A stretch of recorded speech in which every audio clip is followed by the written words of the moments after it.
해경 제2정비창 신설 사업이 추진 1년 3개월 만에 예비 타당성 조사를 통과했습니다. 해경 정비창 신설로 침체됐던 전남 지역 조선 산업이 활기를 띨 것으로 기대됩니다. 개통을 보름 앞둔 목포 해상 케이블카가 순조롭게 시운전을 진행하고 있습니다. 현재까지 특별한 문제점이 발견되지 않아 안전검사를 무사히 마칠 것으로 예상됩니다. 한국민주화운동의 뿌리인 5.18과 부마민주화운동 단체가 광주에서 만났습니다. 이 자리에서 두 단체는 내년 40주년을 앞두고 서로 연대할 수 있는 방안을 모색했습니다.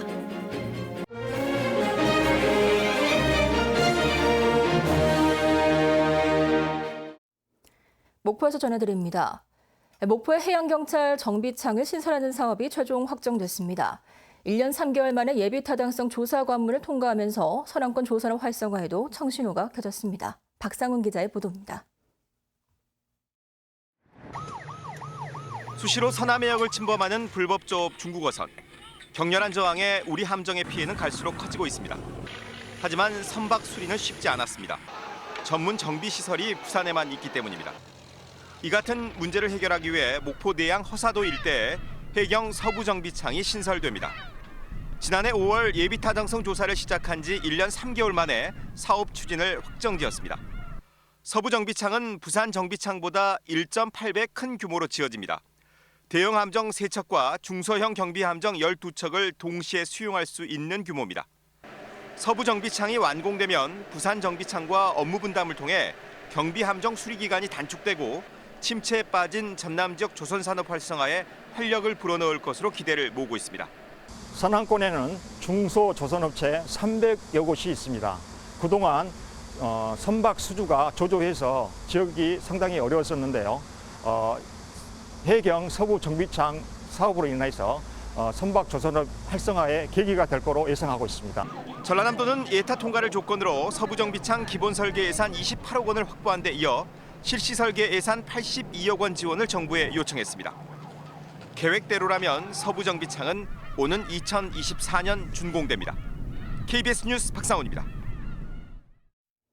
올 상반기 전남 지역 인구 10,000명 가까이가 순유출된 것으로 나타났습니다. 호남지방통계청이 발표한 자료를 보면 올 상반기 전남의 순유출 인구는 모두 9,799명으로 20대 순유출이 6,600여 명으로 가장 많고 10대와 30대가 2,000여 명이 넘었습니다. 지역별로는 광양이 5,000여 명의 순유출을 기록해 가장 많았고 목포가 뒤를 이었습니다. 성희롱 의혹으로 목포시의회가 김훈 의원을 제명한 가운데 해당 선거구의 보궐선거는 치러지지 않습니다.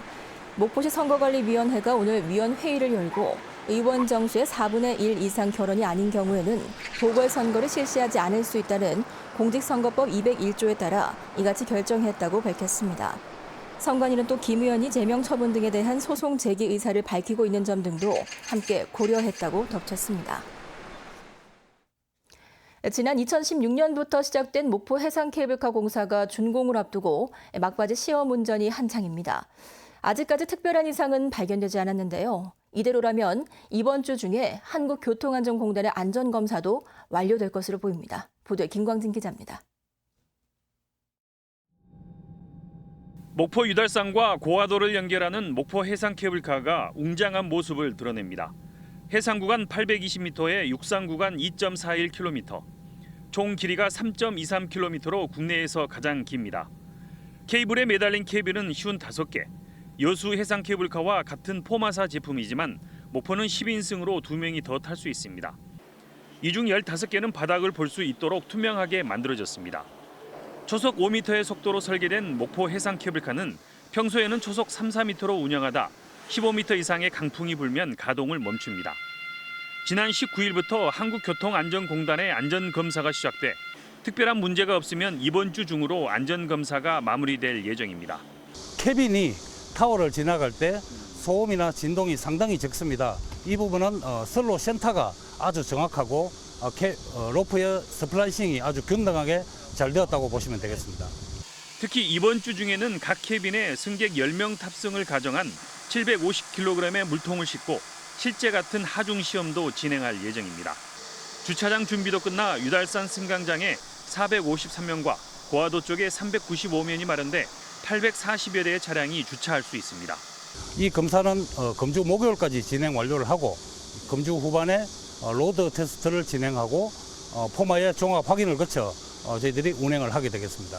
목포시는 오는 29일 공사 완료를 공고하고 다음 달 3일에는 시민들을 대상으로 한 시승식을, 이어 다음 달 6일에는 개통식을 열 계획입니다.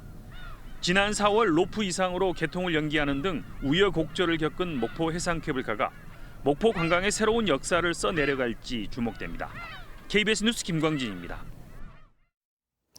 이제 아침 저녁으로는 제법 선선한 기온이 느껴지는데요. 음악 좋아하시는 분들은 여수로 떠나보는 건 어떨까요? 오늘부터 여수 국제음악제를 시작으로 국제 버스킹 페스티벌 등 여수 밤바다를 배경으로 한 다양한 음악 축제가 잇따라 펼쳐집니다. 이인수 기자입니다. 피아노와 바이올린이 만들어내는 아름다운 선율이 콘서트홀에 울려 퍼집니다.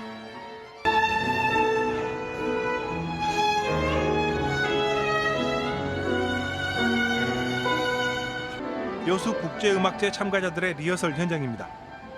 올해 4번째를 맞는 여수 국제음악제는 시간을 달리는 클래식 여행이라는 주제로 오늘부터 25일까지 예술의 섬 장도와 예울마리에서 펼쳐집니다. 특히 세계를 무대로 활동하는 우리나라 젊은 음악가들이 대거 참여합니다. 세계적으로 큰 활동을 하고 있는 젊은 음악가들을 초청을 해서 음악제를 꾸며보고 있는데, 사실 이 조합의 음악가들은 여수에서만 만나볼 수 있는 그런 음악가들이라고 생각합니다. 낭만 포차로 유명한 여수 종포해양공원과 이순신 광장에서는 23일부터 25일까지 국제 버스킹 페스티벌이 펼쳐집니다. 경연대회를 거쳐 선발된 국내 8팀과 해외 공연팀 등 18개 팀이 참여해 여수 밤바다와 어우러진 수준 높은 버스킹 공연을 즐길 수 있습니다. 어쿠스틱 밴드라든가 성악, 또 다양한 장르의 버스킹들을 선발해서 관광객들이나 시민 여러분들에게 아마 선사할 예정입니다. 29일부터는 KBS 교향악단과 함께하는 제3회 여수음악제가 열립니다. 지휘자 요엘 레베가 이끄는 KBS 교향악단과 피아니스트 선우예권, 바이올리니스트 강동석을 비롯해 KBS 교향악단의 전현직 단원들로부터 개인 지도를 받은 음악 꿈나무들의 특별 공연 등 다음 달 1일까지 나흘 동안 늦여름 여수 밤바다를 배경으로 클래식 향연이 펼쳐질 예정입니다. KBS 뉴스 이인수입니다. 전남도가 캠핑객 안전사고 예방을 위해 야영장 안전관리 실태를 표본 감찰한 결과 안전기준 미준수 등 43건의 위법사항을 적발해 해당 시군에 처분 요구했다고 밝혔습니다. 전남도는 이번 안전감찰을 통해 자체 정기 안전점검 미실시와 안전관리 소홀 등도 적발됐다며 올 하반기에는 모든 시군으로 안전감찰을 확대할 계획입니다. 부마 민주항쟁은 1979년 유신 독재에 대항해 부산과 마산에서 일어난 민주화 운동입니다. 발생 시기는 물론 전두환 씨가 진압에 참여했다는 점에서 5.18 민주화 운동과 연관성이 큰데요. 두 항쟁의 기념 사업을 맡아온 단체들이 진상규명과 전국화에 힘을 모으기로 했습니다. 김혜린 기자가 취재했습니다. 유신 체제의 폭압 속에서 자유와 민주, 정의를 외치며 일어섰던 부산과 마산 시민들의 항쟁. 독재 정권의 사슬을 끊어내는 시작점이었던 부마 민주항쟁은 4.19 혁명 6월 항쟁과 함께 민주주의를 성장시킨 밑거름이었습니다. 올해 40주년을 맞는 부마 항쟁 기념 전시가 광주에서 개막했습니다. 유신 체제에 맞섰던 부마 항쟁의 기록이 군부의 권력 찬탈에 맞섰던 5.18의 도시에서 열린다는 점에서 의미는 더욱 남다릅니다. 부마 항쟁은 박정희 군부 정권을 끝장냈던 그런 항쟁이고 5.18은 전두환 군부 독재가 끝장나는데 역할을 했던 그런 항쟁이라는 점에서 닮아 있고요. 특히 최근 부마 항쟁 당시 보안사령관이었던 전두환 씨가 부산을 직접 방문해 진압작전을 지휘했다는 사실이 드러나기도 했습니다. 광주에서 일어난 끔찍한 사륙의 전조를 7개월 전 부마 항쟁에서 읽을 수 있는 겁니다. 이번 전시를 계기로 5.18 진상규명과 부마 항쟁 국가기념일 지정 등 두 항쟁을 둘러싼 현안에 대한 연대 움직임도 시작됐습니다.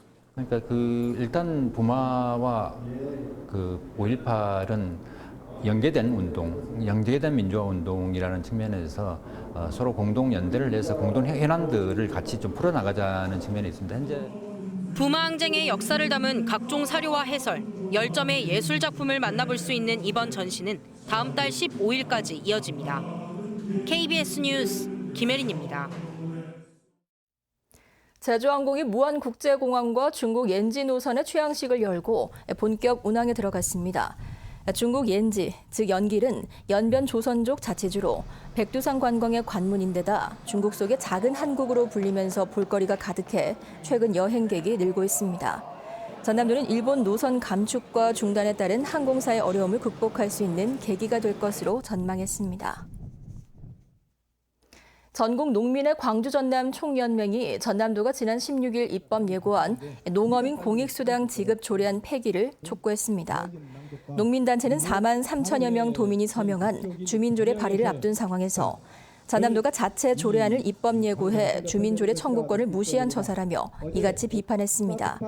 특히 이번 조례안이 농업 경영체 등록 경영주만을 농민수당 지급 대상으로 한정해 실제 농사를 짓고도 수당을 받지 못하는 사각지대가 발생할 수밖에 없다고 주장했습니다.